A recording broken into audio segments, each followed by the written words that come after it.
لائیں کہیں کہ ہمارا رب اللہ ہے، پھر اس پر جم جائیں۔ ان پر فرشتوں کا نزول ہوتا ہے، نہ کوئی غم کرو نہ خوف، خوشیاں مناؤ جنت کی جس کا تم سے وعدہ کیا گیا تھا۔ اللہ کی ربوبیت پر اطمینان جب انسان کو ہو جاتا ہے، میرا رب اللہ ہے، ربی اللہ، انسان کے لیے نہ کوئی کھٹکا، نہ کوئی خطرہ، نہ کوئی خوف، نہ کوئی حزن۔ جو کچھ ہو رہا ہے کس کے اذن سے ہو رہا ہے؟ اللہ کے اذن سے۔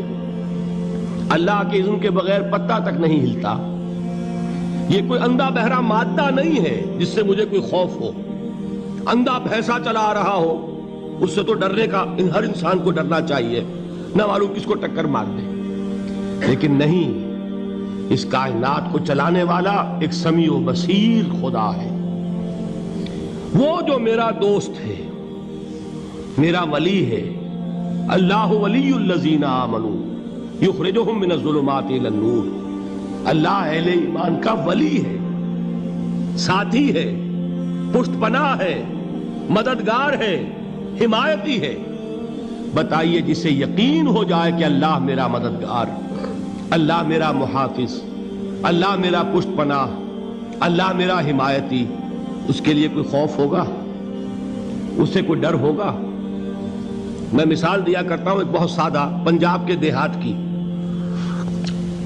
وہ بڑا چودھری ہے اور کوئی غریب کسان ہے۔ اس غریب کسان کے جانوروں کو ہر وقت اندیشہ ہوگا چوری کا، کوئی میری بھینس کھول کر نہ لے جائے، کوئی میرا بیل کھول کر نہ لے جائے۔ لیکن جس کے بارے میں یہ سب کو معلوم ہو کہ وہ جو بڑا چودھری ہے وہ اس کا دوست ہے، اس کی بچیا کو کوئی خوف ہوگا؟ اس کی بھینس پر کوئی ہاتھ ڈالے گا؟ اسے کوئی اندیشہ ہوگا؟ نہیں۔ کیوں؟ کہ وہ بڑا چودھری، بڑا اس کا یہاں کا سردار، جاگیردار، سب کو معلوم ہے وہ میرا دوست ہے، کوئی میرے خلاف اقدام نہیں کر سکتا۔ اس دنیا میں یہ چھوٹی سی بات اگر آپ کے دلی اطمینان اور سکون کا باعث بن سکتی ہے تو ذرا تصور کیجئے۔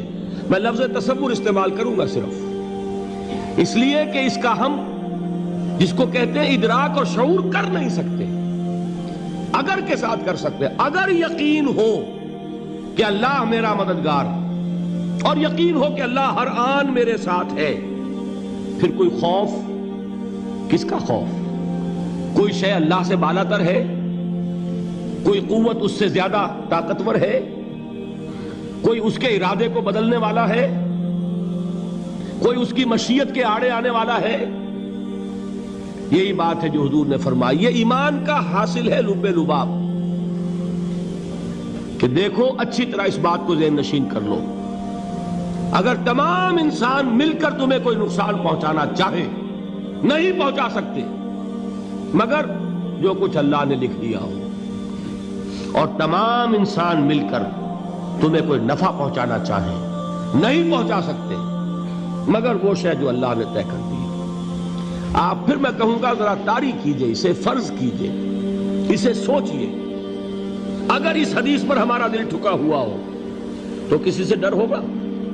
یہ مجھے نقصان نہ پہنچا دے، یہ میری رپورٹ خراب نہ کر دے، یہ میری انکریمنٹ نہ رکوا دے، یہ میرا یہ نہ بگاڑ دے، یہ میرے یہ نقصان نہ پہنچا دے۔ اس کا ڈر، اس کا ڈر، اس کا خوف، اس کی خوشامد، اس کے لیے جا کر طرح طرح سے اپنی عزت نفس کو ذلیل کروانا اس کے سامنے، یہ سب کچھ کیوں کرتا ہے انسان؟ جب سمجھتا ہے کہ اس کے ہاتھ میں میرا کوئی نفع ہے، اس کے ہاتھ میں میرے لیے کوئی ضرر ہے، یہ مجھے کوئی غضب پہنچا سکتا ہے، یہ مجھے کوئی نقصان پہنچا سکتا ہے، یہ میرا کوئی کام بنا سکتا ہے، یہ میری کوئی ضرورت پوری کر سکتا ہے، اسی کا نام شرک ہے۔ جہاں آپ نے یہ سمجھا کہ غیر اللہ کے اندر کوئی طاقت موجود ہے وہی شرک ہے۔ بتوں سے تجھ کو امیدیں، خدا سے نومیدی، مجھے بتا تو صحیح اور کافری کیا ہے؟ شرک تو یہ ہے۔ جس پر بھی تمہیں یہ خیال ہے، کلمہ ہے یہ کلمہ سوم، لا حول ولا قوت الا باللہ، ذرا اس پر دل کو کبھی اگر آپ تصور کریں، پھر فرض کریں، دل ٹھک جائے اس پر، کوئی طاقت نہیں۔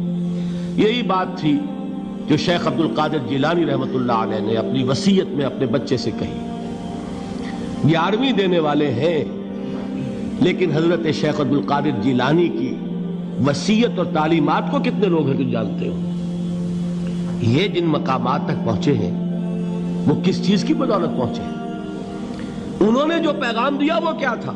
اے میرے بچے، جس طریقے سے قرآن مجید میں حضرت لقمان کی نصیحتیں جو ہے نقل کر دی گئی ہیں، میں یہ عرض کروں گا بالفرض اگر قرآن حضرت عبد القادر جیلانی کے بعد نازل ہوا ہوتا تو شیخ عبد القادر کی یہ نصیحتیں بھی قرآن میں درج ہوتی. اتنی اونچی نصیحتیں ہیں. اے میرے بچے، اس حقیقت کو ذہن نشین کر لے، لا فاعل فی الحقیقت ولا مؤثر الا اللہ.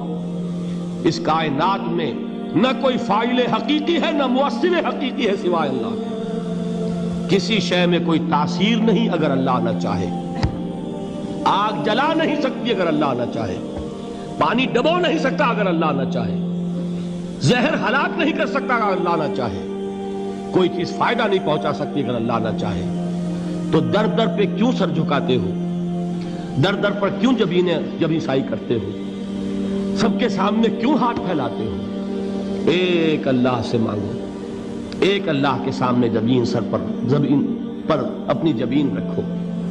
لا فاعل فی الحقیقت ولا مؤثر الا اللہ. نظر آتا ہے ہمیں کہ پانی پیاس بجھا دیتا ہے. پیاس بجھانے کی صلاحیت پانی میں نہیں ہے، اللہ کے اذن سے. کھانا بھوک مٹا دیتا ہے. بھوک مٹانے کی صلاحیت کھانے میں نہیں ہے، اذن رب میں. دیکھیے یہی یقین تھا. حضرت موسیٰ علیہ السلام کا واقعہ یاد کیجئے. سامنے سمندر آ گیا ہے. قوم دیکھتی ہے پیچھے کہ گرد و غبار کا طوفان ہے. معلوم ہوا کہ فرعون اپنے لشکر سمیت آ گیا ہے. لشکر جب چلتا تھا تیز رفتاری کے ساتھ تو گرد و غبار کا جو طوفان اٹھتا تھا اس کا تصور کیجئے. اور لمحہ بلمحہ وہ قریب آ رہا ہے. پوری قوم نے کیا کہا؟ اے موسیٰ انا لمدرکون. اے موسیٰ ہم کو پکڑے گئے. قرآن مجید نے تو یہاں وہ باتیں نہیں لکھی ہے، لیکن تورات میں یہ درج ہے کہ بنی اسرائیل جھگڑنے لگے، دست و گریبان ہو گئے موسیٰ کے ساتھ. موسیٰ ہمیں یہاں مروایا لا کر، اس سے تو ہم ہی بہتر تھے.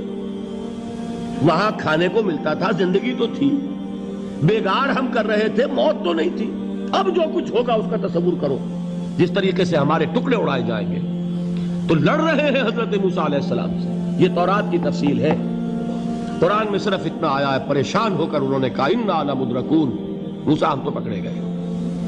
اس وقت موسیٰ کا جواب کیا ہے؟ کلا ان معی ربی سیہدین. نہیں، میرے ساتھ میرا رب ہے، وہ راستہ دے گا. بتائیے کہاں راستہ نظر آ رہا ہے؟ یہ ہے ایمان بالغیب. راستہ نظر نہ آئے تب اللہ پر یقین ایمان ہے. جیب میں پیسے ہوں اور تب دل کو اطمینان ہے تو ایمان کس پر ہوا؟ پیسے پر، اللہ پر نہیں. جب وسائل و ذرائع نہ ہو اور پھر یقین ہو کہ اللہ مسبب الاسباب ہے، وہ اسباب کا پابند نہیں ہے، وہ اسباب کا محتاج نہیں ہے، اسباب اس کے محتاج ہیں. اگر یہ یقین ہے تو اللہ پر ایمان ہے. یہ نہیں ہے تو تمہارا ایمان اسباب پر ہے، وسائل پر ہے، ذرائع پر ہے، مادیات پر ہے، اللہ پر نہیں. اس وقت کہاں راستہ تھا؟ کوئی راستہ تھا؟ سمندر ہے اور ادھر سے لشکر آ گیا ہے.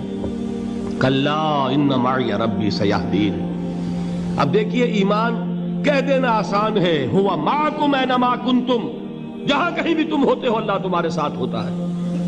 لیکن اس کا یقین قائم ہو جائے تو زمین و آسمان کا فرق واقع ہو جائے.